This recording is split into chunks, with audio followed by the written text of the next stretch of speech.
times, if it's a homogeneous type of a product, which means they don't know you personally, they just need the product, they can get it on the shelf somewhere. If it's exactly the same, they're not going to pay more for it if they've done their homework. So you've got to know your competition, who is selling the same thing that you are, and then you got to understand their pricing and your pricing. Now, a lot of people that are looking for a certain type of a product, they're just going to buy the lowest price one because quality doesn't make that much difference.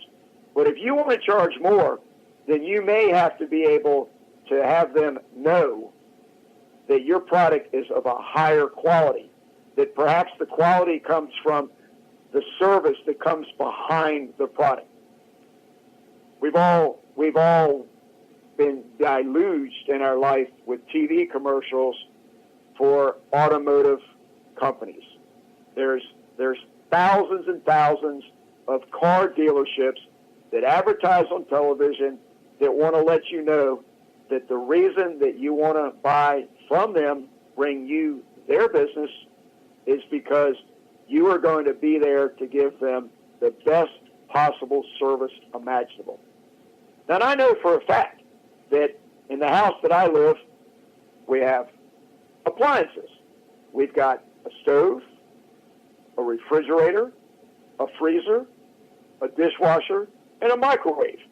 Now, the microwave, that's more generic. You can buy a microwave from a Walmart all the way up to a high appliance store, from a department store. And the differences in the microwaves, there's some good differences, but you might not need all the features to pay more. I have a electrician friend client for my whole life that always told me he buys the cheapest microwave available because they're going to break, and it's got all the features that he needs. He doesn't use all those sophisticated bells and whistles, so he just buys the lowest priced microwave, and when it wears out and it breaks, he buys another cheap one. Some people, they want to buy, now the range that he spends money in, $125 a couple years ago to $137. And you can go buy a microwave for $700 that's got amazing features. In fact, it's so powerful that you could not have to ever use your oven because this thing will cook and bake and slice and dice. But Barry is my friend that's the electrician. He's learned over his life, in his opinion, that he'd rather buy cheap microwaves. Some of them will last for 5 or 6 or 7 years, and he's gotten his money out of it. But a more expensive product like a refrigerator, you got a lot of choices where you go to get a refrigerator. But for 25 years, the original appliance dealership here I live in Norfolk, Virginia, but it was in Chesapeake. I used this appliance store for every major appliance purchase that I ever did, and they were generally a little more expensive than I could buy it if I went straight to a larger store like a Sears or even a Walmart or something like that. But I chose to buy from this appliance company because their service was incredible. They never let me down. Instead of overcharging me and telling me that I could fix something and then another part might go a year later, they always let me know exactly where I was and gave me my odds of if I spend this money on this repair, how long should it last, etc. And the same thing with my car mechanic. But what I'm getting at is it is a whole lot easier if you know how to treat your customers if you're in business. It's a whole lot easier and less expensive to get referrals from your existing customers and to get repeat business from your existing customers than it is to go out and acquire new customers constantly. Now, if we're talking about a national company that's going to have locations in all the major cities in the United States. That's a whole different business model than what I'm talking about. What I'm trying to talk about today is a small business, the model for a small business, and give you some overview guidance of what you're up against and what you got to be careful of. And I'm not speaking of the McDonald's. McDonald's is a great example of a small business, a guy that was selling hamburgers, and I don't know the last count, but he might be in the trillions by now. Ray Kroc, McDonald's is probably one of the largest franchises in the world, of course. But any small business has the potential to grow large like that, but that's not what I want to focus on today. I want to focus on more of a reality that we have to be realistic. The word reality, realistic fits together. If you want to be self-employed and take responsibility for yourself, you can succeed. You have to believe in yourself. You have to make that decision to do it. Like the proverb that I read, don't talk about it, decide to do it, and then lay out the plan to do it. You got to roll up your sleeves, and you got to work hard, but you got to work smart. And you got to never quit. Don Green, the executive director of the Napoleon Hill Foundation, whose book, Everything I Know About Success, I Learned from Napoleon Hill. That book is so incredible. And on the very first page of the book, he has this quote, "I am not trying to tell you some particular way to get rich, as there are literally thousands of ways to become financially secure if you have a passion and are willing to work hard, develop a plan or plans, involve others, and persist." That's the basic formula. You got to decide that that's what you want to do. You got to have that burning desire that becomes your passion. You've got to surround yourself with people that want to help you succeed, and you've got to never quit. Napoleon Hill said it as simple as it's ever been said himself.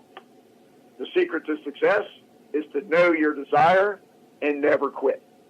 Okay, so what I'm getting at today is if you're going to go after your sales and you know you have a target sales goal that you have to meet, the days of putting out your shingle and just competing with a whole bunch of people that you don't even know who they are, you're going to fail.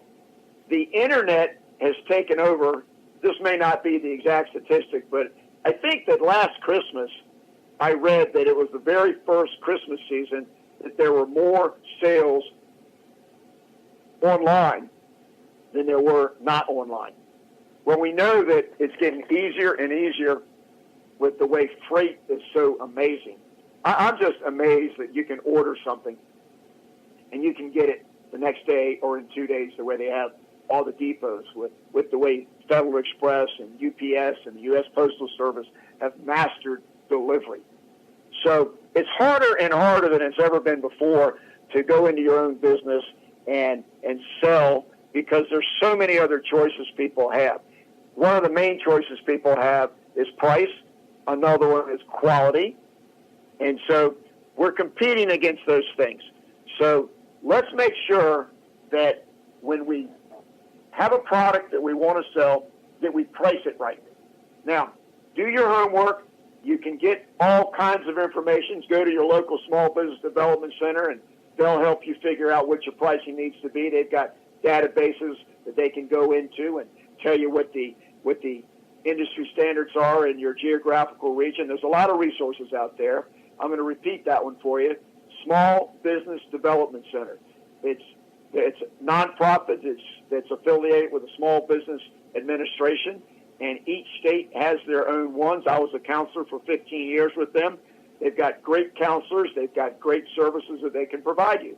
So call them if you're looking to start your own business and work with a counselor there. So that's a mandatory thing that you need to do if you're going into a small business. Now, so we're talking about your competition and we're talking about your pricing. Okay, now you really need to define your target market. who is it that I'm trying to reach? You might want to have done that first, but your target market and your competition, those are two fundamentals that I'm bringing to your attention. But your target market, you have to keep this in mind. You can never be all things to all people. You have to be focused. You have to know exactly who it is that you're trying to reach and not just do this shotgun approach. Now, once you start understanding who it is that you want to sell your product to, and then you do your homework and do your research and find out who else is doing something similar and what their price is, then if your product is good enough and you can afford to make it within the cost constraints that you need to, then you should go after it. I like that. Well, I want to tell you that if you do everything right, sadly enough, it may come about that you're still not meeting your sales goals. So you have to go back and look at it some more. You have to constantly monitor this. Now, if you're not reaching your sales goals, what are your options to sell more? Well, generally it's getting the word out. It's finding some way to let people know you're there.